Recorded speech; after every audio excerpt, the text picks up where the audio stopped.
சோழர்கள் நிலப்பரப்பை மட்டும் ஆட்சி செய்தவர்கள் அல்ல, அவர்கள் கடல்களின் ராஜாவாகவும் இருந்தார்கள். தந்தை ராஜராஜ சோழனை விஞ்சிய ராஜேந்திர சோழன் சோழப் பேரரசை கடல் கடந்த தேசங்கள் வரை கொண்டு சென்ற மாமன்னன். இவரால்தான் சோழ நாட்டுக் கொடி உலகின் பல மூலைகளில் பறந்தது. ராஜேந்திர சோழனின் கப்பற்படை உலகிலேயே மிகச் சிறந்ததாக கருதப்பட்டது. சோழர்களின் கடற்படை வலிமை தென்கிழக்கு ஆசியா, அரேபிய கடல் வரை விரிந்தது. கிபி 1025 ராஜேந்திர சோழன் தனது கடற்படையுடன் இன்றைய இந்தோனேஷியா, மலேசியா பகுதியான ஸ்ரீ விஜய பேரரசை தாக்கி கடாரம் முதல் சுமத்ரா வரை தற்காலிக வெற்றி பெற்றார். இதன் மூலம் சோழர்களின் கடற்படை வலிமை உலகுக்கு தெரியவந்தது.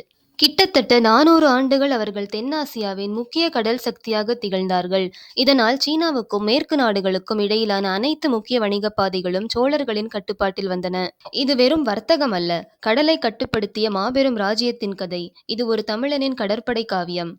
இந்த தகவல் பிடிச்சிருந்தா லைக் பண்ணுங்க, ஷேர் பண்ணுங்க, சப்ஸ்கிரைப் பண்ணுங்க.